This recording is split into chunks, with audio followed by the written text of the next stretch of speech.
Bapak-bapak dan ibu-ibu, jamaah salat maghrib dan isya yang Allah muliakan insyaAllah.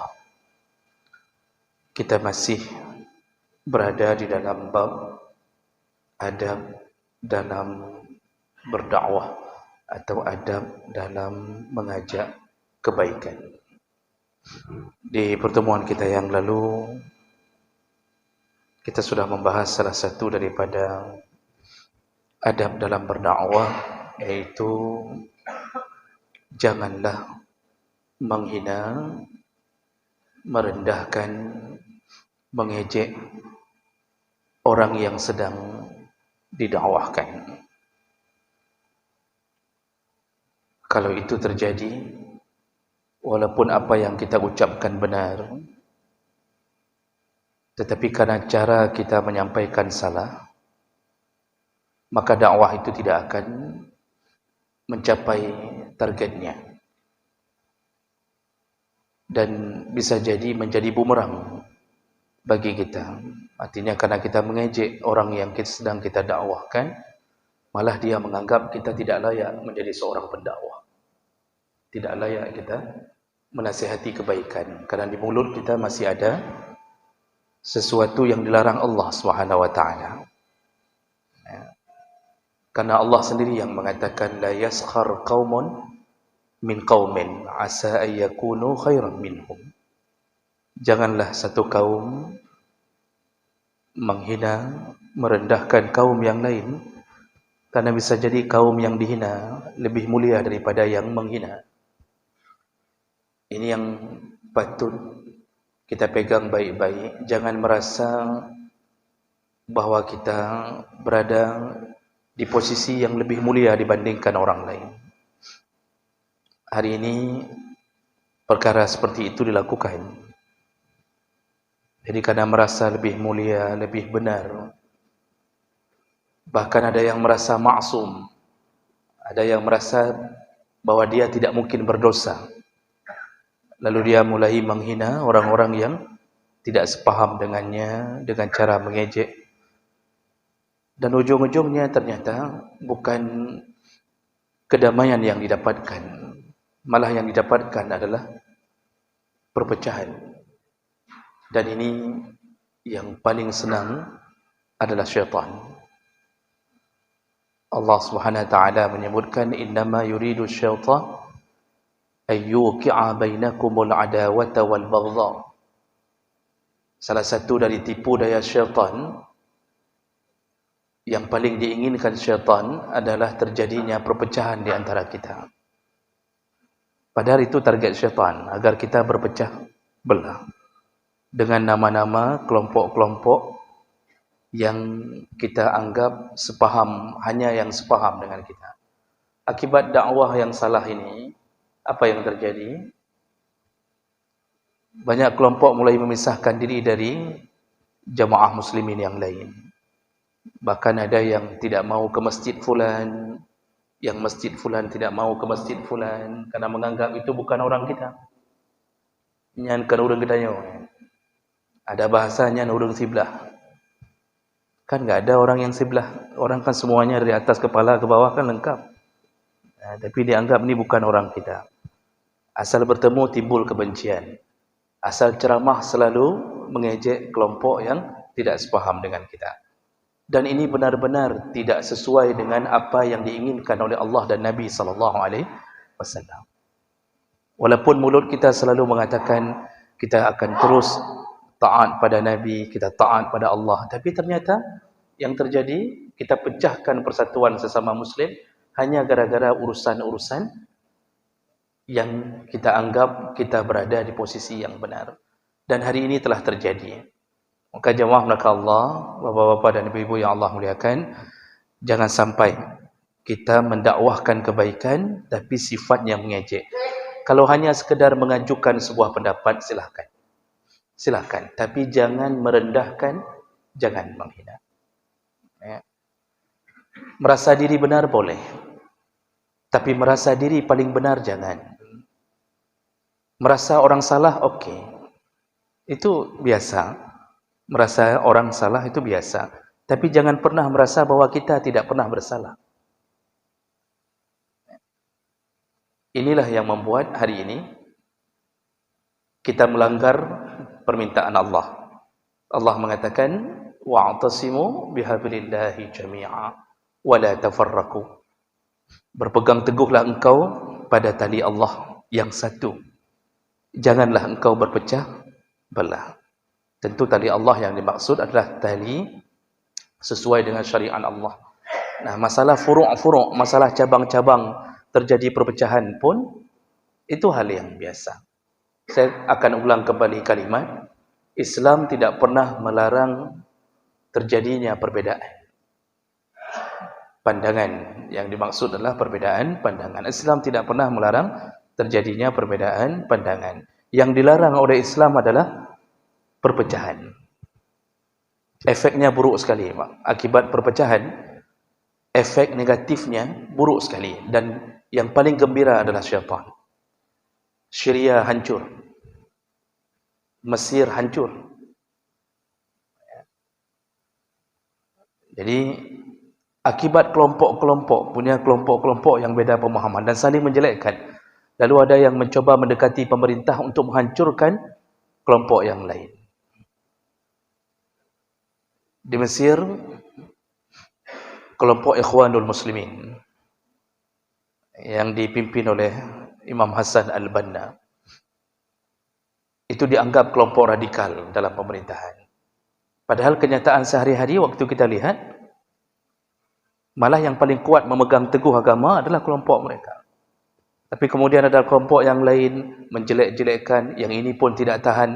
Apa yang terjadi? Dibantai habis. Tumpah darah. Dibunuh. Jadi dihalalkan darah gara-gara terjadi perbedaan pandangan. Bahkan Yusuf Al-Qaradawi, Imam Yusuf Al-Qaradawi, Syekh Yusuf Al-Qaradawi yang baru meninggal sekitar 2 minggu atau 3 minggu yang lalu, itu beliau salah satu pemuka dari Ikhwanul Muslimin. Sampai di Mesir, pemuka-pemuka agama yang lain tidak berani mengucapkan belasungkawa karena takut disikat juga oleh pemerintah. Jadi karena pemerintah setempat bermusuhan dengan kelompok ini, siapa yang ucapkan belasungkawa ke sini, itu ditakutkan juga akan menjadi korban berikutnya. Sampai segitu dengan sesama muslim. Orang kafir tinggal di negara Islam aman. Oh, ada buat masalah, tidak pun sampai segitunya. Malah diberikan visa. Berikan visa, silakan kerja. Anda bekerja bersama kami berikan gaji banyak. Walaupun anda masuk di bandara jam 2 malam beramai-ramai, tidak ada masalah. Tapi begitu sesama muslim, Masya Allah, luar biasa. Inilah hasil daripada saling mengejek dalam dakwah. Itu kalau dalam ruang lingkup yang besar. Mengejek dalam ruang lingkup kecil, kita dakwahkan anak dan isteri pun tidak boleh mengejek. Tidak boleh merendahkan, tidak boleh menghina. Seorang suami ketika menasihati istrinya, janganlah sampai dia mengucapkan, kamu tahu apa? Kamu anak siapa? Sampai kita ucapkan kalimat, menyokong kamu kahwin dengan lu, kah anak tepu kah? Kalau kamu tidak kahwin dengan saya, kamu enggak dapat apa-apa, ilmu pun enggak ada. Kamu itu kan terkenal gara-gara saya. Jadi mulai menghina, bahkan sampai menghina mertua.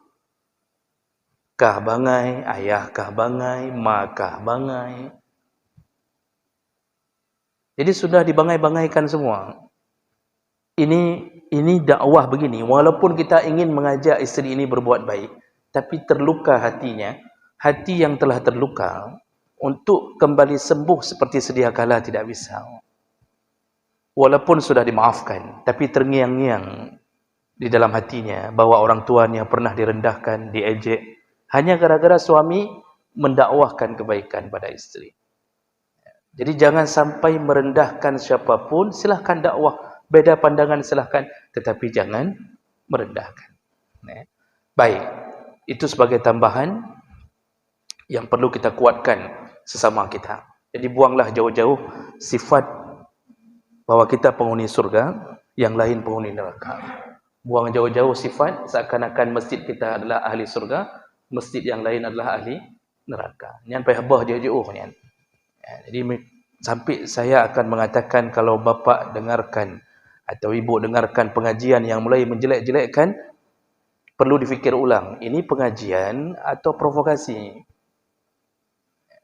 Intinya pengajian itu kan mendamaikan. Kecuali kepada yang zalim. Kalau zalim itu dengan orang zalim, itu mengungkapkan kezalimannya, itu bukan mengejek. Itu dibolehkan.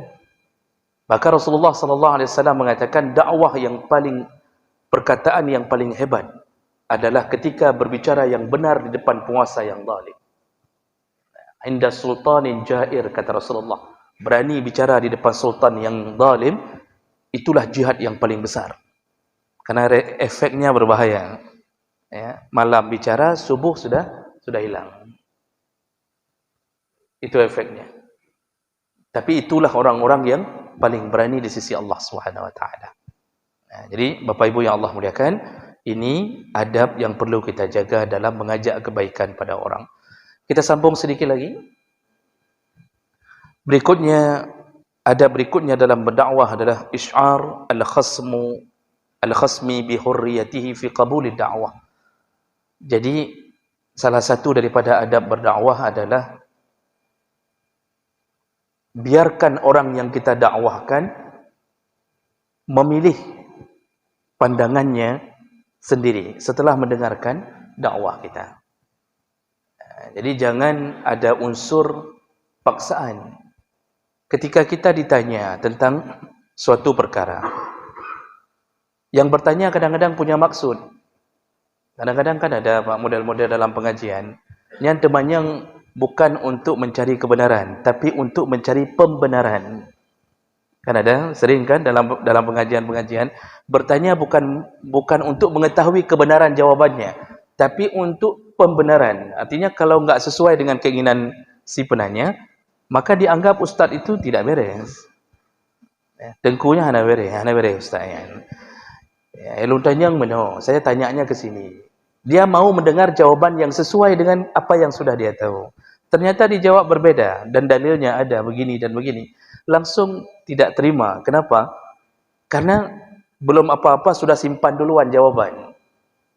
Jadi menyimpan duluan jawaban. Begitu jawaban tidak terkena di hatinya sesuai dengan keinginannya, langsung menganggap ini musuh kita. Halnya hana ja'li. Jadi nampak sekali, dua kali, kemudian enggak nampak lagi. Kenapa? Itu bukan orang kita. Sama kayak jawaban tadi, jangan ke huruf daya. Dalam dunia dakwah, mengajak kebaikan, ajarkan kebaikan. Tidak ada unsur pemaksaan. Ketika seseorang sudah mau mendengarkan kebaikan dari kita, biarkan dia berfikir. Dan itu lebih masuk makna daripada kita paksa. Kadang-kadang kita maksa betul. Kita maksa, kamu kalau enggak ikut saya, kamu mau ikut siapa lagi? Kamu kalau enggak dengar saya, siapa lagi yang mau kedengar? Lalu kita maksa dia seakan-akan dia harus bersama kita. Dalam dunia dakwah, orang yang berhasil kita dakwahkan bukan karena dakwah kita. Itu perlu dicatat baik-baik. Bukan karena dakwah kita, tapi karena Allah memberinya hidayah. Jadi jangan merasa hebat. Alhamdulillah semenjak Long pegang pengajian, semenjak saya buat pengajian, alhamdulillah, Masya Allah, mu'allaf sudah ada 1.100 orang, alhamdulillah. Kemudian yang taubat dari maksiat, alhamdulillah. Yang tidak makan riba, alhamdulillah. Yang begini, alhamdulillah. Dia sudah merasa bahwa dialah yang memberi mereka taubat. Dialah yang membuat mereka dapat hidayah. Padahal dia punya kuasa apa? Dia pun pintar karena Allah memberinya pintar. Dia bisa hafal ayat, dia bisa hafal hadis, Allah yang memberinya kuasa. Dia hari ini diberikan izin untuk berdiri di depan, lalu memberi tausiah, memberi nasihat-nasihat kebaikan. Siapa yang memberinya izin? Panitia masjid atau Allah Subhanahu wa taala? Allah Subhanahu wa taala. Lalu Allah perkenalkan dia sampai panitia masjid tiba-tiba mengenali namanya, dipanggil, lalu disuruh beri kebaikan-kebaikan, nasihat-nasihat. Itu semua izin Allah. Maka jangan pernah merasa bahwa kitalah yang membuka pintu hidayah, kitalah yang memberi hidayah. Tidak. Innaka la tahdi man ahbabta. Ketika Nabi Muhammad mencoba memasukkan Islam, pamannya sendiri, lalu tidak masuk Islam, Rasulullah bersedih. Allah menjawab kesedihan Nabi Muhammad, bukan engkau yang memberi hidayah kepada orang yang engkau cintai, tapi Allah lah yang memberi hidayah. Jadi maksudnya jangan sampai engkau merasa menyalahkan dirimu. Jadi Bapak Ibu yang Allah muliakan, makanya para sahabat ketika berdakwah itu tidak maksa. Tidak maksa. Salah satu contoh yang digambarkan di sini, ketika Mus'ab bin Umair, salah seorang sahabat Nabi yang diutus ke Madinah. Jadi sebelum Nabi hijrah ke Madinah, itu sudah duluan diutus Mus'ab bin Umair untuk mendakwahkan agama di Madinah. Makanya ujung-ujungnya nanti Madinah itu menyambut Nabi karena sudah banyak yang Islam. Nah, siapa yang bekerja keras untuk membuat mereka mengetahui tentang Nabi, mereka bagus agamanya? Mus'ab bin Umair yang dikirimkan oleh Nabi SAW. Bahkan Jumat pertama itu dilakukan oleh Mus'ab bin Umair dan Sa'ad bin Zararah. Turun wahyu untuk lakukan Jumat di Makkah. Nabi enggak bisa lakukan di Makkah, belum hijrah pun. Karena kalau sempat lakukan Jumat, pulang Jumat dihabisi semua. Karena sudah berani berkumpul di satu tempat. Nabi dan sahabat masih minoritas. Enggak dilakukan Jumat di Makkah. Wahyu untuk melakukan Jumat sudah turun. Iza nudiya lis-shalah min yaumil jum'ah fas'au ila zikrillah, kata Allah. Apa yang Nabi lakukan? Nabi utus kurir, Nabi perintahkan Mus'ab untuk melakukan Jumat di Madinah. Dibantu oleh Sa'ad bin Zararah mengumpulkan kaum muslimin dari kaum Ansar, lakukanlah Jumat pertama. Jadi Jumat pertama itu yang dirikan Mus'ab. Berikutnya baru Nabi setelah hijrah ke Madinah. Itu Mus'ab berjuang habis-habisan mengislamkan orang-orang di Yasrib. Dulu namanya Yasrib. Ketika datang Nabi dirubah menjadi Al-Madinah Al-Munawwarah. Yasrib itu dulu Pak, dalam sirah Nabawiyah, itu negaranya, kotanya kotor, sampah, penuh dengan penyakit. Orang mempenyakit dulu Yasrib itu. Dan keadaannya tumbuh-tumbuhan tidak mau subur di Yasrib itu. Datang Nabi, berubah segala-gala.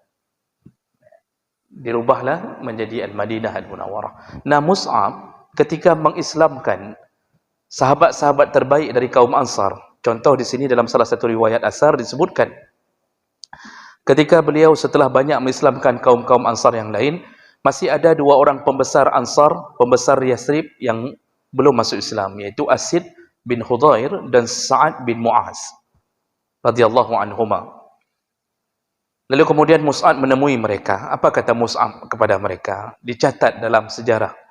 Mus'ab berkata, "Au tajlis fatasma' fa in radiyata amran qabbaltuhu wa in karihtahu kuffa anka ma takrah." Kata Mus'ab, "Wahai sahabatku, aku ingin mengatakan sesuatu kepada kalian berdua." Ini ditemui berdua ni. Kalau kalian ingin duduk dan mendengarkan